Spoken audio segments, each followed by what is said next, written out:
Greetings, I'm your instructor Marvin Wright, and welcome back to our cybersecurity course. In this lesson, we're looking at identity management and access control. Please pay attention. Now, remember as we looked at in the previous lesson, look at the real desktop. And we said that many of the constructs or objects in a real environment have been simulated or emulated in the computer environment. And we look at the desktop here from 1980s. We have an international clock that shows time around the world. We have a calculator, voice recording system, files and folders. As we move forward to the modern era, many of these elements have been emulated or simulated in the computer desktop, right? We have our time system here that goes through time zone. Time to take a seat. And also we have audio system and files and folders. Let's look at this in detail, right? So we compare the real with the virtual. The real, we have a personal computer with a command-driven interface, and this is simulated by the DOS box, right? We have a card indexing system, and that is simulated by contacts. We have a real world telephone simulated by Skype and Ubu. Real world calendar, we have an electronic calendar in our computer. Multi-clock time zone, we have an electronic multi-clock time zone, files and folders. We have corresponding electronic files and folders. Tape recorder, digital recorder, notepad, word processor, etc. Now let's look at what is really access control. Access control, it is a process that enables an entity to manage a contact with a computer-based or physically based system. So first we want to look at the physically based system. No, sorry, before we go there. Let us look at the access control process. It is a sequential process. It starts with identification, followed by authentication, authorization, and then accounting or auditing. It's not your financial accounting or auditing, but we will look at this as we go along. Let's look at the real world context of a stadium. Let's say we go to watch a football match, right? Firstly, you as a paying customer approach a gate and a spot check is made. The security officer or the gatekeeper looks at you and makes sure, looks at you, are you a child, adult, a dog, a cat? You're identified, right? Upon identification, you present a ticket, your ticket number. And if the ticket corresponds with the person, then you are given authorized access. For instance, suppose you're an adult and you present a ticket of the value of a child. Authorization will be denied, right? But if you're an adult and the ticket matches that of an adult, then you'll be given authorization to the area you pay for, with the bleachers, the grandstand, or the VIP section. Now, for instance, upon being admitted to the stadium, suppose you paid for the bleachers and you found yourself by own volition into the VIP section without invitation, then you have to make an accounting of your actions. Alright, because you're in an out-of-bounds area. It's a similar thing in the computer environment. Let us go through it state by state. First state is identification. It is a security process where an individual or a system presents credentials in an attempt to establish their identity. No proof is required. Example, telling someone your name could lie, or enter an email address, could be someone else's electronic mail address, provide now the unique ID, or so on and so forth. Then the second stage is authentication. It's a security process where credentials are challenged in an attempt to evaluate the validity of your identity, right? Just as an example, giving a password is or personal identification number. All right, so what we have now is authorized access. So authorized access, everybody can read from me, is what? Identification plus authentication, which gives us authorized access. Now, authorization, right? It is determined to allow the scope of activity by the authorized user. Policies ensuring authorized rights are exercised, policy enforcement is strict, and user rights are determined. And then accounting, right? Like your log analysis. Logs enable auditing and the examination of anomalies. Logs are stored for later references in case of a breach or some other anomaly. Your accounting, right? So let's list some common examples. Identification is like using a username, right? Authentication, like using a password or a PIN. Authorization, you have various levels like a basic user, a power user, or an administrator. And accounting is like your system logs, right? Everyone understand so far? All right. So we'll finish the first subsection. Any questions? In terms of the authorization, the more from password, can I use any more than that? Oh yes, we can use other authentication factors such as eye retina scan and stuff like that, and various authentication factors that we're going to go into right now. Various authentication factors, right? Alright, so we're going to start with authentication factors, and there are 5. They're not sequential. The previous set were sequential, right? So we have to start with something you have, something you know, something you are, something you do, and somewhere. The various authentication factors. Something you have, such as a token, right? For instance, you log into a website, and you're also given a token. So in addition to your username password construct, you're going to the spin is going to be generated. It's going to be sent via SMS or cell phone technology, right? And enter this, and it's now valid for about 2 minutes, right? That's something you have. Also, smart cards. NCB use now. Yeah, NCB and some banks use that sort of thing. Yes. Also, smart cards. We're going to do a smart card exercise and go more in depth into this. We have some smart cards. We're going to actually do some configuration with, right? Security keys. Everybody's familiar with a key, but these using special patterns are not easily duplicated or replicated by the traditional locksmith. It gives a high degree of security, something you have, something you can physically touch, right? Alright, USB dongle, similar technology to the thing, but it uses plugs to the machine and it's connected to your PC and it gets the pin via IP addressing, right? Now something you know, something in your mind, something in your brain, such as a pin, a person identification number. You got your ATM, your credit card, debit cards, you're all familiar with pins, right? Very good. And passwords is the most, one of the most popular constructs in the or security authentication factors, right? Everybody's familiar with passwords. Passphrase is something similar. I can see here is a good passphrase. It's actually a statement, right, or a sentence. I am glad my password is good, but it's not spelled properly. You have uppercase and lowercase. You have special characters, so it has a very strong passphrase. And my dog Saliva has a birthday January 14th. They take the first letter from each word and create a passphrase. So why should we do that? Because it seems like it's hard to remember. Yes, it might be hard to, it's hard to remember, but it's also hard to guess. It's not a standard dictionary word, and it can't readily be brute force, you know. So password strength, it's all about security, you know. Yes. Then we have also, yes. Or something, with a secret answer with a corresponding question, such as mother's birthplace, childhood's friend's name of first grade. These things, average person would not know. I realize that use a lot. Yes, it does use a lot. Probably somebody that close, probably a sibling might know some of them, but some of these things, average person will not be privileged to that sort of knowledge. When it comes to those kind of isn't it better not to use anything that's easily guessed or easily found out, such as the birthplace or birthday, friends, or any date of birth, stuff like that? Yes, many security experts said it's best that you rely on some of these questions, so you don't use the correct answer. So if someone even does know, someone's close to like a relative or a close friend, they will not easily guess. So that's correct. So if you have that, what we say is true. Like our LCP basically. The token help to basically eliminate that weakness. Because the token is much stronger based on what you can just see. Definitely, because what we're going to look at is because you have many different factors or multiple factors of authentication. As opposed to just using one factor, the more you have, the greater level of security you have. This is called defense in depth strategy. Alright, so we move on. So now we also have something, we're looking at something you are. It's pretty much biometrics or a part of your body, right? That your fingerprint scan, right? Also similar, the palm print scan. Then there's also the hand jumper scans. They're all, even though they're all parts of your hand, they're all done in a different manner, right? And also there's the eye scan. There are two parts of the eye, the iris, which is at the front of the eye, and the retina at the back of the eye. Two different types of scan, right? It's also something you are. Facial recognition, right? So it actually takes a picture of your face, breaks it down into a geometric pattern, and saves that as numbers, right? I don't know about you, if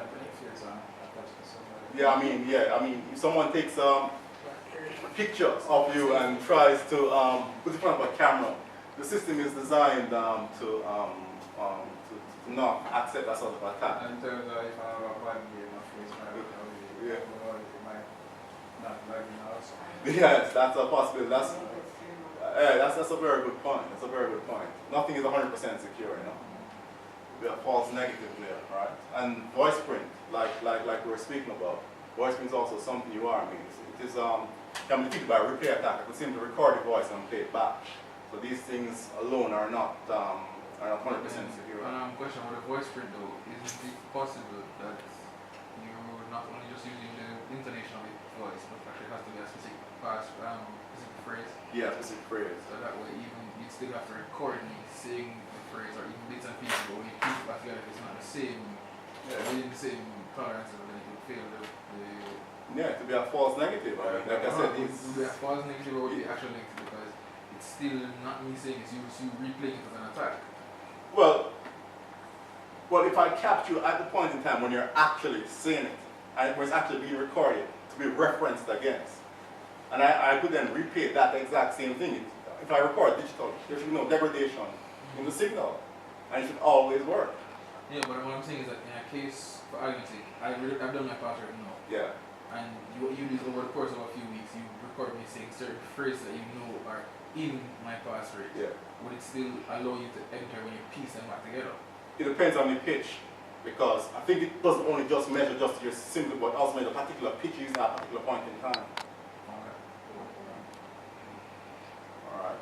Alright, there's also something you do, right, which is the way you sign your name. This is, I mean, the way we sign is not always the same. It measures the pressure and the speed dynamics. Alright? And also how you type, keyboard dynamics, how long you dwell on a key, and how long it takes to seek another key. And these factors can change. I mean, get an injury to your hand or something like that, these factors will definitely change, right?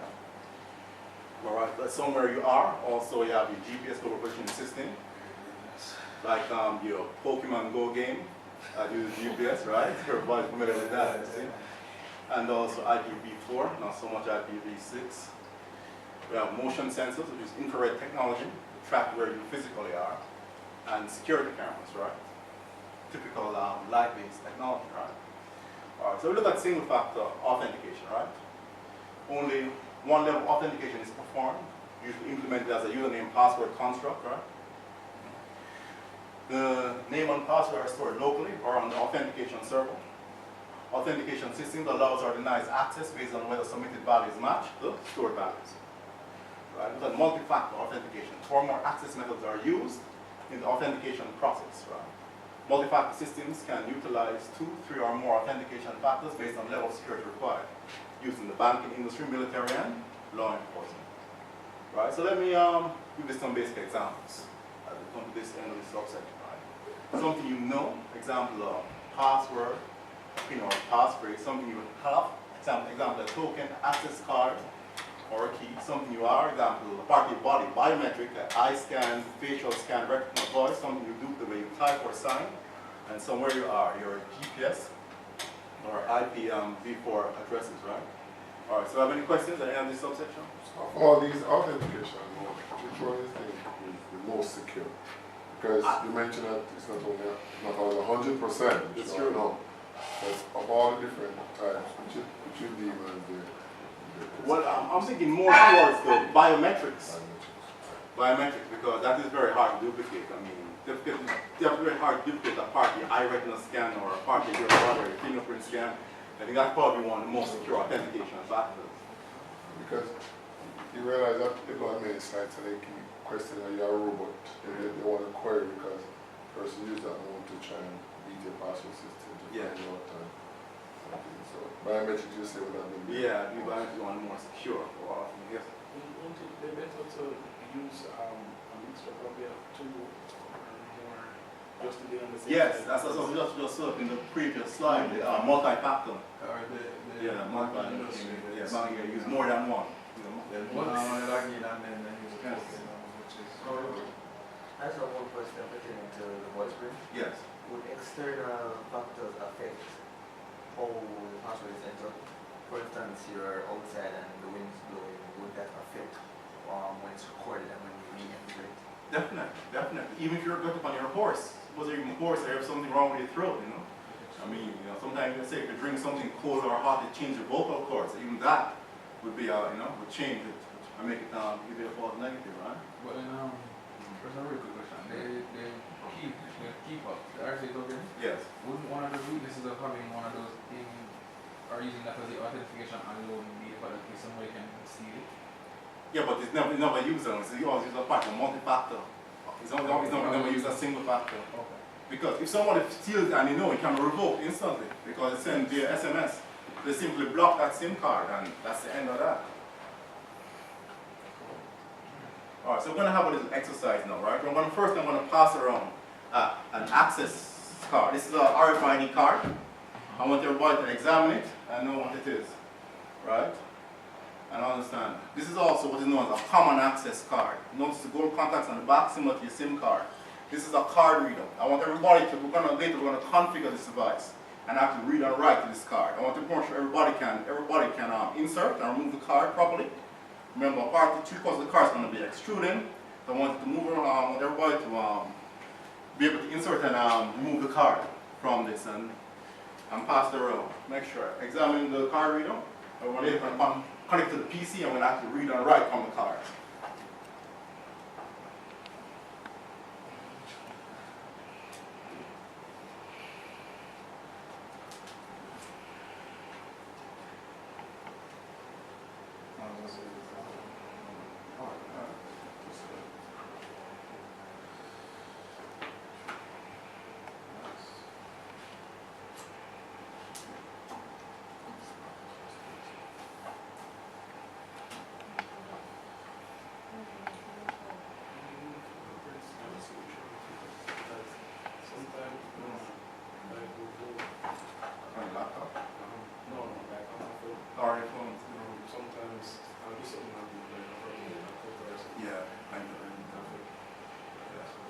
You have to realize all these electronics that are made for like phones or laptops or low-grade electronics like made in China, made very cheaply. And more like a military type band station. You have a much more robust technology here that can more, you know. Yeah, it's more like pick it up, yeah. So what I'm saying, like it's something like you have a cut on the finger. right. Yeah, and it would, because of the slice going across, it won't pick up the full print pattern. I'm saying that a more professional, a more higher grade electronic hardware would be more likely to pick it up. Okay.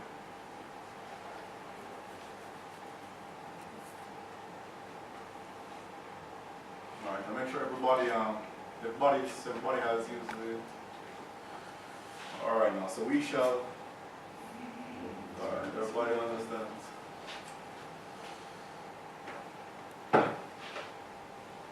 Alright. So everybody has now we will so everybody understands how to use the card here, right? Yeah. Very good. We'll configure it later. But we'll now move on to access control modules. Starting with mandatory access control, discretionary access control, rule-based access control, and role-based access control, right? So mandatory access control, right? It's normally set by the administrators. Users have no discretion, right? Security labels are enforced strongly. It's often label-based with read, write, execute, and delete, right?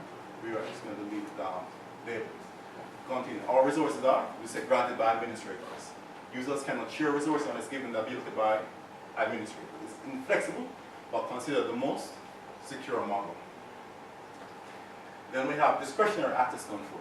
Users grant permissions to other users, usually based on access control lists or ACLs. Access control list consists of access control entities. So at the owner's discretion allows users to dynamically access or share resources with others. This is popular in both Unix and Linux environments. Permissions are based on 3 elements: the owners, the groups, and others. Right? As we continue, control act is based on the ID and group membership and subject. Owner of the object can assign access. Ownership of objects can be reassigned and transferred under discretionary access control. Now we look at the third one, role-based access control. It can simulate both mandatory and discretionary access control. Roles are created based on various job functions and job titles. Permissions are assigned to roles. Users are not assigned access directly. Yeah, sure. Users are therefore assigned access indirectly. It introduces a role hierarchy and constraints. Role-based is considered an industry best practice, right? As we continue, it is also known as group-based control, or group-based permissions.